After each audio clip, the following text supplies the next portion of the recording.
Welcome viewer, I am Murugan S.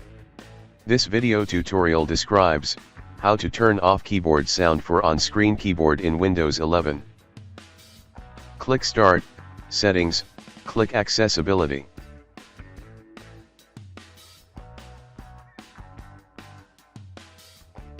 Click Keyboard, turn on-screen keyboard.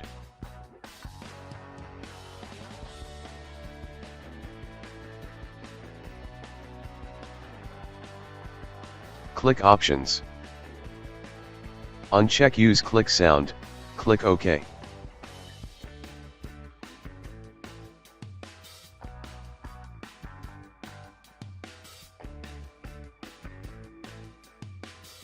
I hope this video tutorial helps to you. Please like, share and don't forget to subscribe my channel. Thank you very much.